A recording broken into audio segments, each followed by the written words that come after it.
Good evening. My name is Victor and I will be your speaker tonight. This is a kind of a special debate. We have 4 speakers and none of them knows what side they are going to argue. We call it a random roles debate, and in my view it's very demanding because we have to be prepared to debate one or the other side depending on the luck of the draw. Okay, maybe for the benefit of the guests, before we go into the draws, I will briefly explain how it works. On this side, we usually have the government. There is a prime minister and a seconder, government seconder.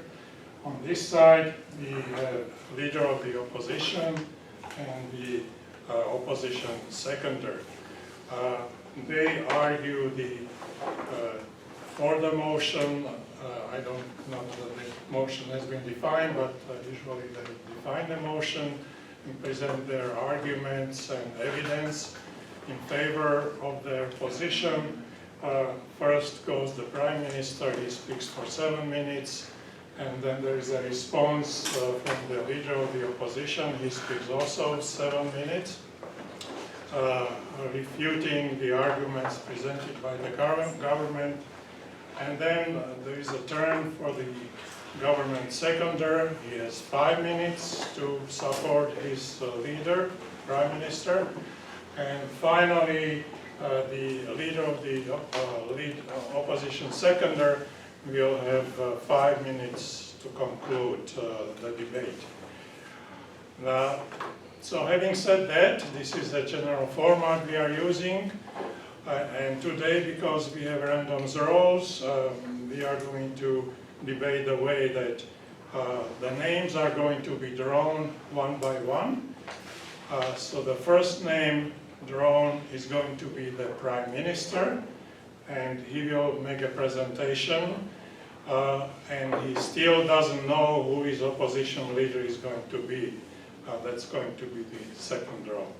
So with that, have I forgotten anything? That's good. Do you need a hand pulling the names out? No, I will use our guest. Oh, no, I put the names of the, oh, okay. Pardon me, go ahead. Okay, Good.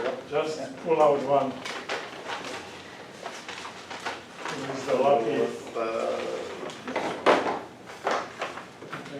all right, thank you. Gryffindor. Well, DF, that stands for David.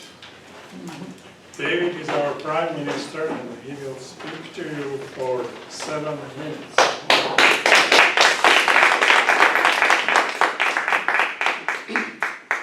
Thank you, sir.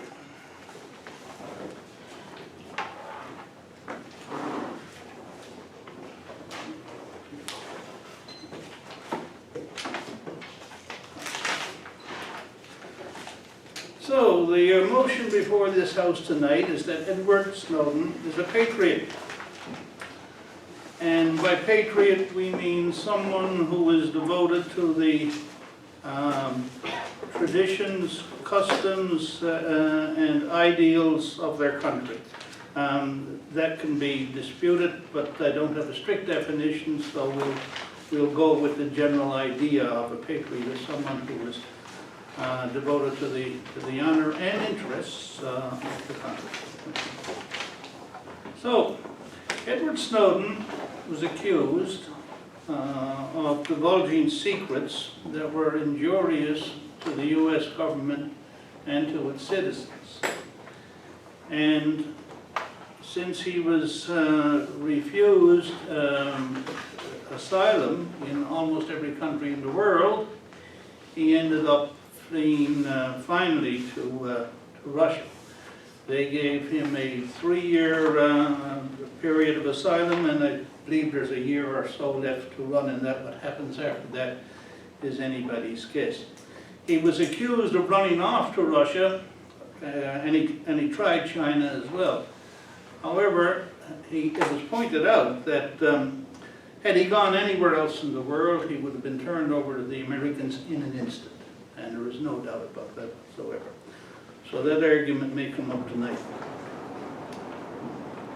So, what did he reveal exactly?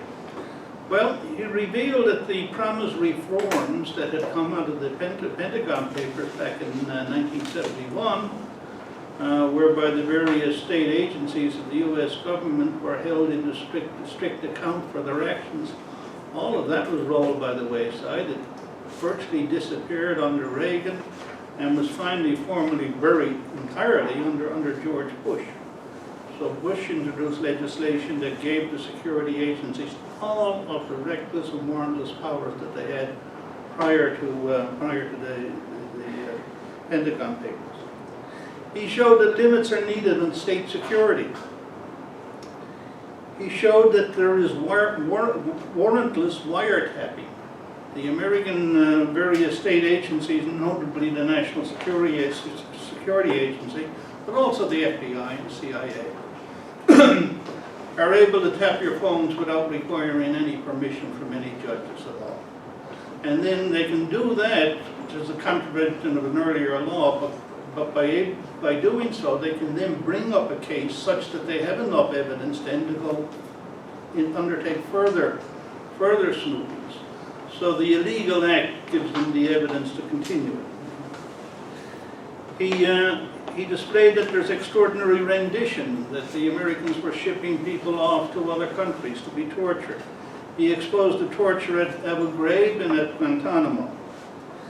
It even showed that the National Security Agency employees, in moments of what can only be described as an attempt to get out of the boredom of listening to humdrum conversations, were actually able to use the apparatus to spy on their own loved ones, their wives, lovers, friends, and everybody else. The National Security Agency has access to all emails and phone records. It intercepts 200 million texts daily. It has spied on world leaders, on foreign corporations, on US corporations, on charities, and labor unions. It does the work of the party in power in the White House. This is not information that's needed to counteract counterintelligence agencies abroad. This is stuff for personal political gain at home, and it is reprehensible. The National Security Agency, they cracked the encryption code of foreign companies, governments, and this is exposing these companies and these governments to hackers, espionage, and further surveillance. It's introduced malware into the computer systems of our allies, thereby hampering their efforts. So, how guilty was this man? Well, first of all, he did not personally divulge to the American public the trove, the cache of documents and emails and the like that he copied. He gave them, in the first instance, to the Washington Post and to the British newspaper, The Guardian. And these were two papers who had been known to protect their sources. And he left it up to the editorial instincts of these organs to decide what was in the public interest and what wasn't. So it was the newspapers that divulged some of his findings. And the particular findings they did divulge were the ones I just listed about the warrantless and errant investigations of the National Security Agency and how they had deprived the American citizens of their basic rights of privacy. They didn't say anything at all about foreign espionage or anything of that nature. Now, if these papers disclose the leaks, if Snowden is guilty, were the papers themselves not complicit in this? But what happened was that the Washington Post was given the Pulitzer Prize for it. The citation read, "Revelation of widespread secret surveillance by the National Security Agency helping through aggressive reporting to spark a debate about the relationship between the government and the public over issues of security and privacy.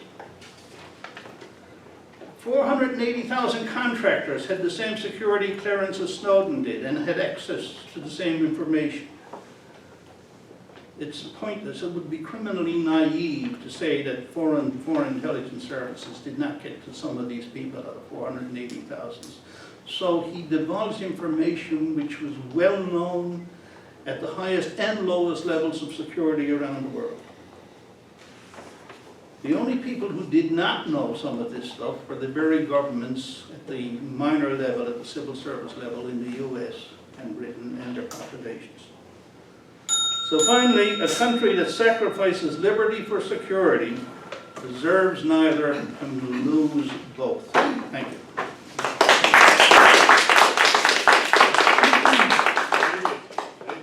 Oh, yes.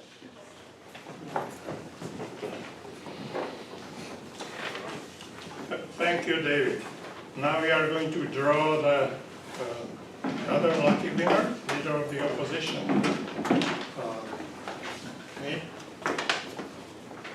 Would you like to?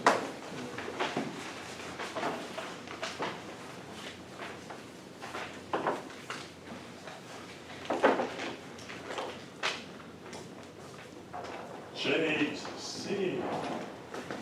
Jonathan.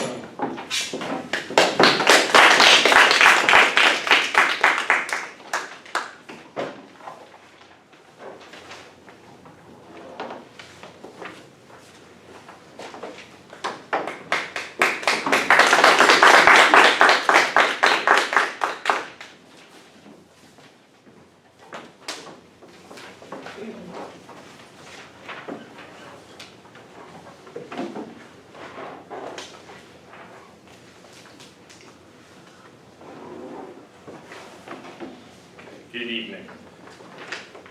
So Edward Snowden was a patriot, is what the government would have you believe, but I'll argue some points tonight as to why that's not the case. And the first is that he wasn't blowing the whistle on something that was illegal. He was blowing the whistle on something that failed to meet his own standards of propriety. It's a key question of whether the government can function properly if whether its employees and its contractors can take it upon themselves to sabotage the programs that they don't like. And that's exactly what Edward Snowden did in a pretty spectacular way. The Prime Minister mentioned that there was no court approval, but that is false. Following the warrantless wiretapping, which is the broad outline of what was revealed by Edward Snowden, and that was revealed back in 2006, some 7 years before Edward Snowden released his documents. There was warrantless wiretapping. Subsequent to that, the executive had to, there were reforms in place, and they did go to the courts, and the courts did object and force the government to go back and refine some of its requests. So there were oversights in place. It was approved by Congress, but Edward Snowden took it upon himself to sabotage it. It is something, the Patriot Act was brought in by George Bush. It was continued by a different administration, but yet one person decided to change that. His approach was reckless, to say the least. The size of the leak was 1.7 million documents, it's estimated. 1.7 million. So did he have alternatives? Well, surely, if there's one thing that the courts have taken issue with, it's that this particular Section 215 of the Patriot Act was not, did not authorize what the government said. However, the courts have not argued that it was unconstitutional. So, if there's one thing that's been found that the courts have said was not properly authorized, why do we need to release 1.7 million documents. Surely Snowden could have been much more strategic in his release of information and released just the 1 document, the 5 documents, whatever the reasonable number was, but not the 1.7 million. So he broke the law quite spectacularly. He stole government property. He's charged with unauthorized communication of national defense information and willful communication of classified intelligence to an unauthorized person. And it's important to note that this information that he stole has fallen into the wrong hands. I mean, I think that's evident. Yes, the American public and good people know more in general, but so does Hezbollah, so does Al-Qaeda, so does China, Russia, Tehran, Pyongyang. And it's unrealistic to think that there's no real impact here. The ongoing operations have had to be abandoned. State adversaries have learned of methodologies. The fact is, Russia and China now know more about our cyber strategies. Terrorist groups now know more about our capacity to stop them. And the impact has been quite severe. So GCHQ said that a quarter of the serious criminals being tracked by them have fallen off the radar after the leaks came out by Edward Snowden. The UK's Electronic Eavesdropping Centre, the GCHQ again, also said that it had a sizable reduction in its ability to gather intelligence on terrorists in the years subsequent to the Snowden release. And the US and other allies have been forced to reassess the safety of their staff and other people that they work on in hundreds of cases. A number of specific examples that have been cited is that China is obviously quite active in the malware space. They have a big cybersecurity arm. Formerly, they would release their malware, and the U.S. was able to do some sort of turn it and do jujitsu and turn it back on China for their purposes. It used to be the case where ISIL's emails could be read, and in fact the drafts could be read, and that stopped working. It used to be the case where in Latin America, where there was trafficking networks that would enslave women, that U.S. intelligence had access to communications with these people. Now no longer the case. So we have a situation here where some debate has been generated, but when you look on the whole of the harm to U.S. security, that is U.S. and broader Western security that has happened, it's suffered massive and irreparable harm. And when we think to the question that is before us tonight of whether Edward Snowden is a patriot, patriot is someone who advances the cause of their country. And what has happened to the cause of the U.S. from this? It has been significantly diminished. He was reckless. China, ISIL, Al-Qaeda, all of these unsavory unsavory enemies of the U.S. have been able to further their cause, and we are now more vulnerable and less protected because of it. I urge you to reject the government's motion.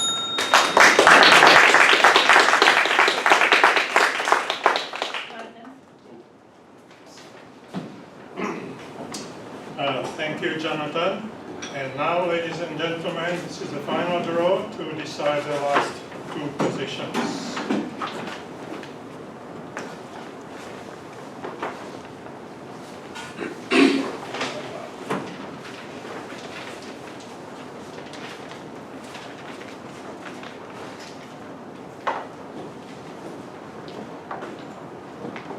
Well, the government seconder is going to be Dean, and by default, Sam is going to be the opposition seconder.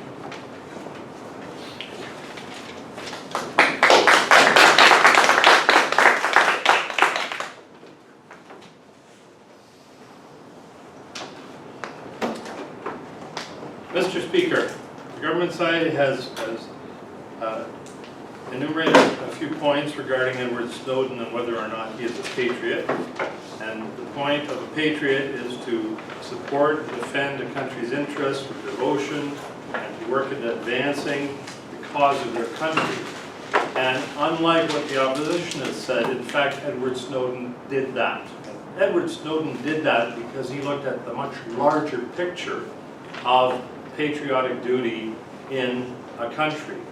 And that is the best interests of all of the citizens, not just those in power who are trying to perhaps control citizens or retain that power. What Edward Snowden did, contrary again to what the opposition said, in releasing all the documents, that was not a reckless approach. In fact, that was a brilliant approach. What he did was said to the newspapers, the Washington Post and the Guardian, and the rest leaked out over time to various other news agencies, was figure out what you think is important in these documents and let people know about it, because people don't know.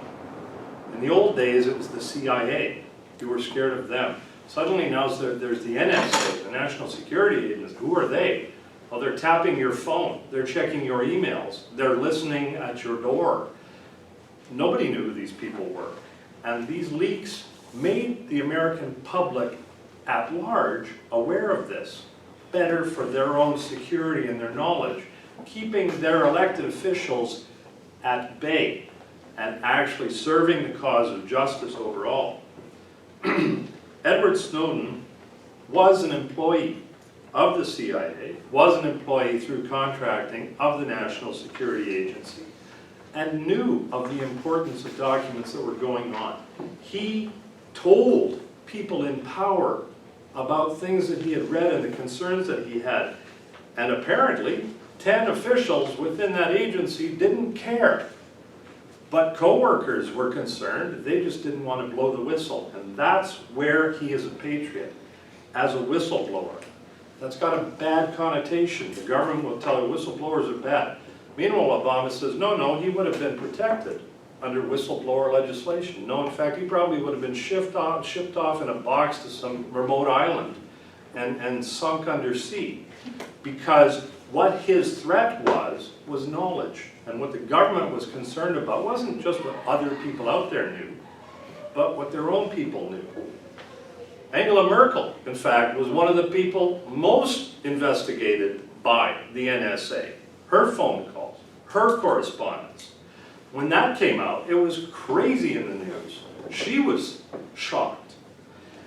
They had all sorts of information on all sorts of world leaders, 35 world leaders, in fact, all over the place. And Angela Merkel said it was like the Stasi, the Nazi police. That's what she felt like. She was undercover. Now, if confronting that and making people aware of that and trying to stop that is not the role of a patriot, then the Patriot Act is foolishly named, of course. That's not what it's about. It is serving the country at large, the people for whom the government works. And that's what the government forgets. They come and they forget that it was government of the people, for the people, by the people.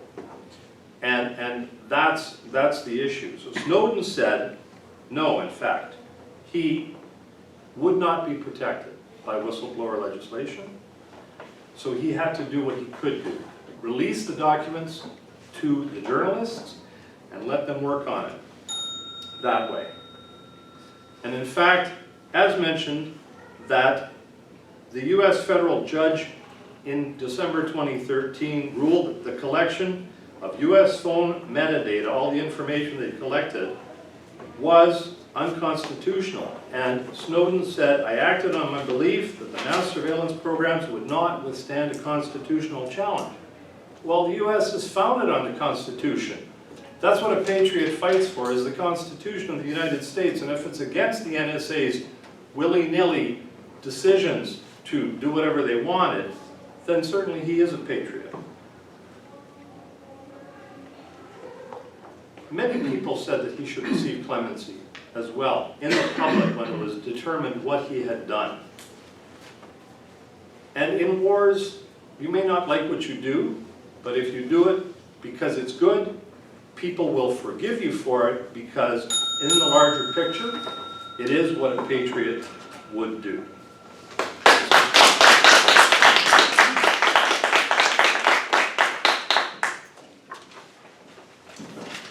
Thank you, Dean. And now, please help me welcome the final speaker of the night, seconder of the opposition, Sam.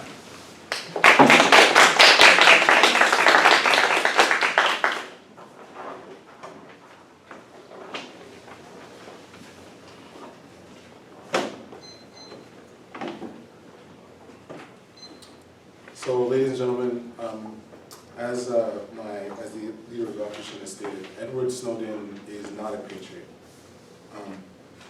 Regardless of what you believe or whether he did was right or wrong or morally immoral, you cannot consider him a patriot of the United States.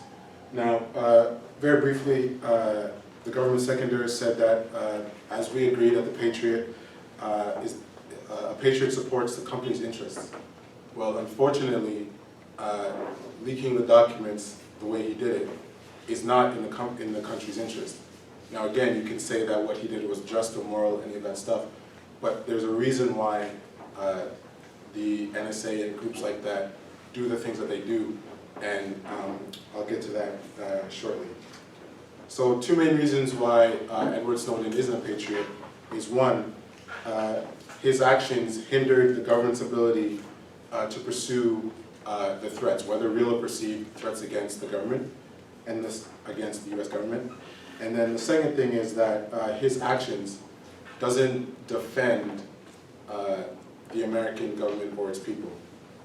So let's sort of quickly get into the NSA. So the NSA collects information, monitors information, gathers information, and specifically electronic information.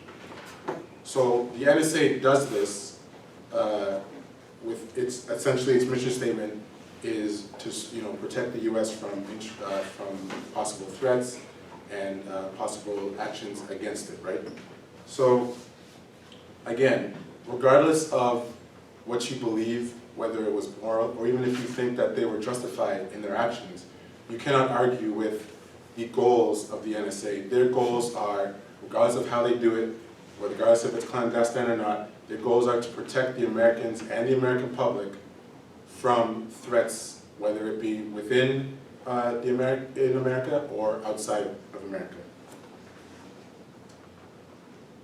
By what Edward Snowden did, i.e. leaking the way that the NSA collects information, that does not help the American people.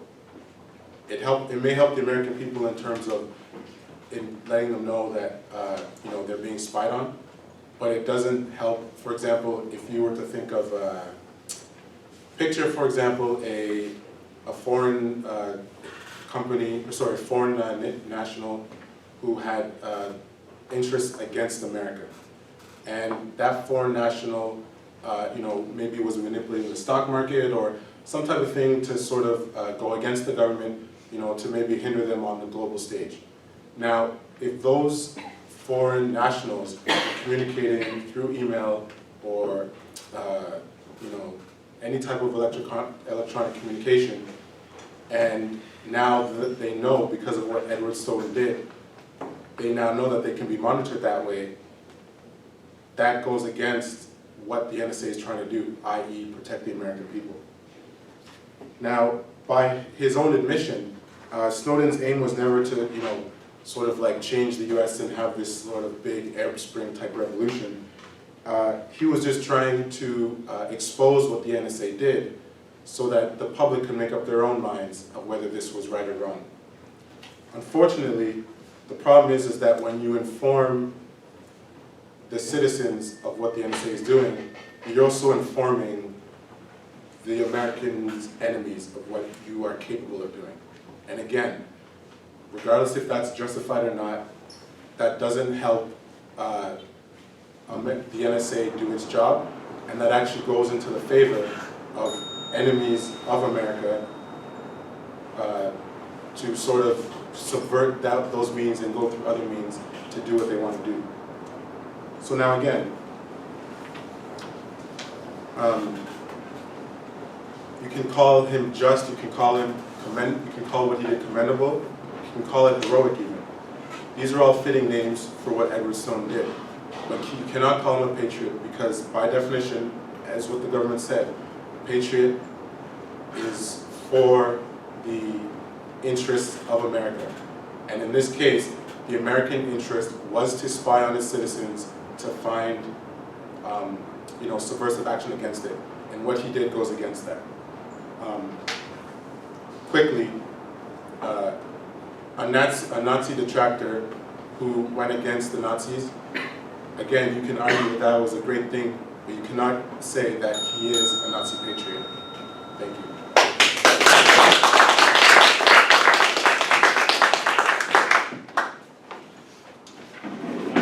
Thank you, Sam. And now the final part of the discussion or debate, and this part I did not explain to you at the beginning. Leader of the opposition and the Prime Minister will have each 2 minutes to summarize their arguments and shore up support for their positions. So it's 2 minutes each, and we will start with Leader of the Opposition, Jonathan.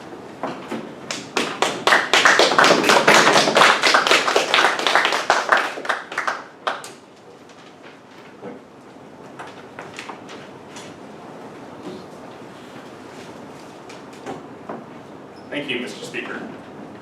I'd like to start by just making a correction of something that the government said. The Patriot, or the court ruling in 2015 did not rule the Patriot Act unconstitutional. What it did say was that Section 215 of the Patriot Act did not authorize the bulk collection of data. And that's an important distinction because courts take issue with the authorization of laws quite frequently. And in fact, collection continues with the Freedom Act largely unabated. I also wanted to just briefly comment on the point was made that Angela Merkel was one of the most investigated.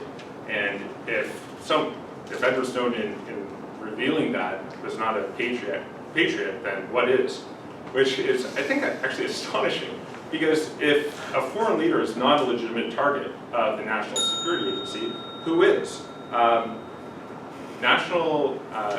Foreign nations are legitimate targets. A patriot is somebody who defends their nation against foreign agents. And so I think that is actually a point for the opposition. Finally, the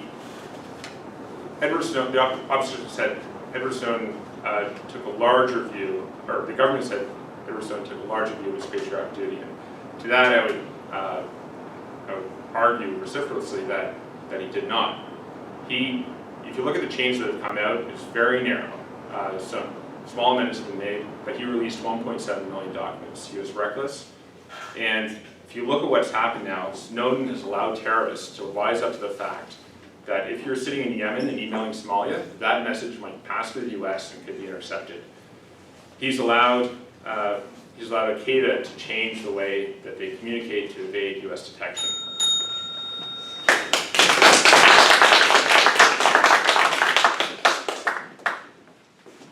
Thank you, Jonathan. And final debater of the night is going to be the Prime Minister, Dave.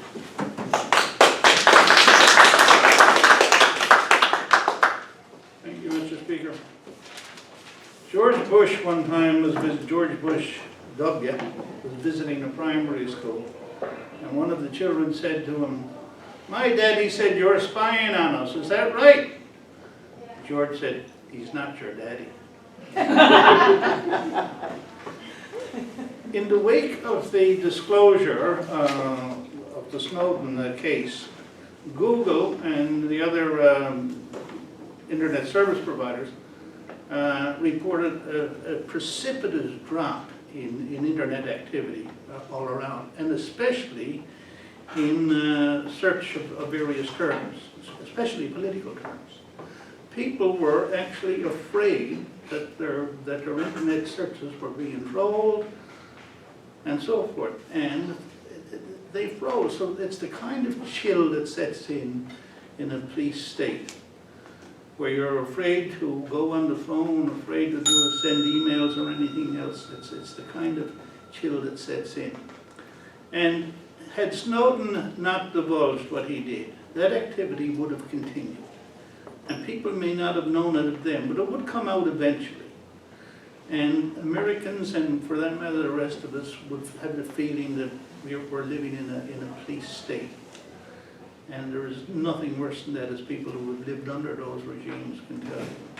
So Snowden has done an indispensable service. There may have been, yes, there may have been some damage in that the usual bag of tricks is not as deep or as wide as it was. I don't dispute that.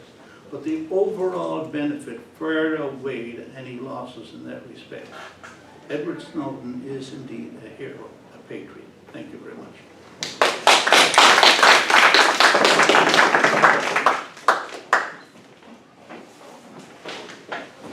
Thank you, David. Thank you, everyone. So this will conclude this part of the debate. Now I will open proceedings to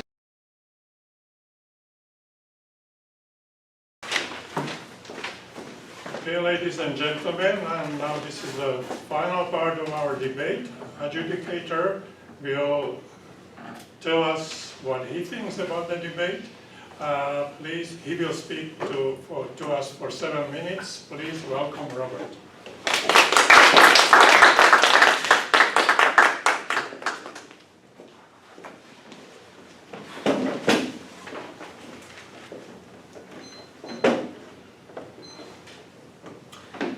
So, good evening.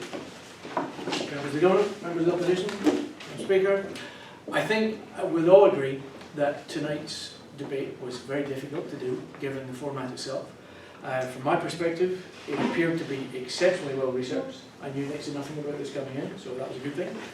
It was highly articulate, and I think everyone really did a good job of arguing a case and keeping the thread of the discussion going, which I thought was excellent. So, my mind was swayed several times during the debate, which I think is always a good sign. From my perspective, with the government case, I think starting with a rebuttal on the Russian country of residence for Mr. Snowden was an odd choice, but we got through that.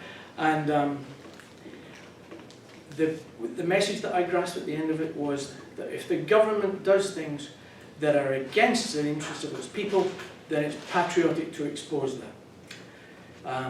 And second major point was that Snowden released documents to reputable news agencies, and in essence we're saying that we trust these non-elected people more than we trust the government.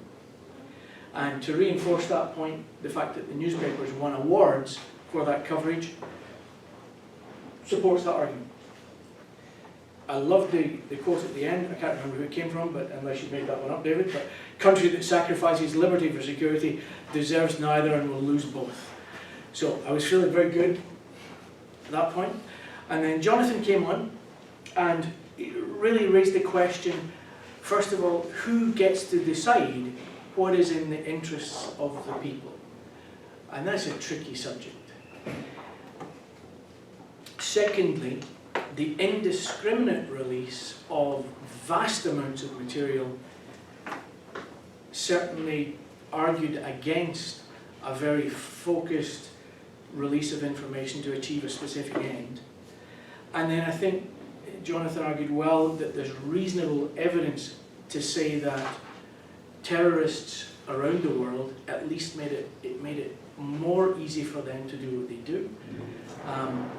And therefore it did give strength and succor to the enemies of America. So, second, on the government side, made the point that it was a conscious decision to allow the press to decide what to release, and that they were in a better position to do that, and that a patriot fights for the Constitution, and I was with you there. And then when we get into the Angela Merkel issue, I found that quite muddy on both sides. I'll come back to that later. So, and then when Sam got up to do the second for the opposition, the question is, the judgment on the motion is not whether it's right or wrong for a citizen to, whether we sympathise with Mr. Snowden, but really it's the Patriot acts in the interests of the country as a whole, not their personal agenda.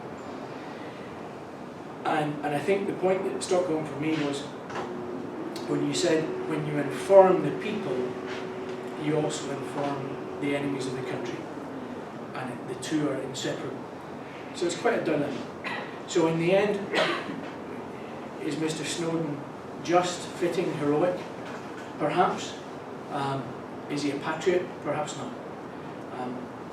I thought using the Nazi card at the end was blurred the edges and didn't help me one iota, and it didn't reinforce your point.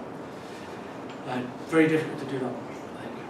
So, I thought the rebuttals were, at the end, were nice. Jonathan made it very clear that the Patriot Act was not unconstitutional, and therefore I thought that undermined one of your arguments. Assuming that was true, but you had the chance to tell me it wasn't, so I assume it is. And on the other hand, you said that Angela Merkel was a legitimate target, which I thought was confusing, because I think if you call your allies legitimate targets, that put me off the other way. Not your daddy was funny, but totally irrelevant in my head. But got a smile, so point for that. And that the service that Snowden did outweighed the loss. So, for me, very, very difficult, very close. I think there were certainly strong points made on either side. I think I left the debate sympathising with Mr. Snowden, perhaps more than I did before, but I believe that the government won the debate, and I would give the best speaker to John. The opposition. The opposition one? I meant the opposition.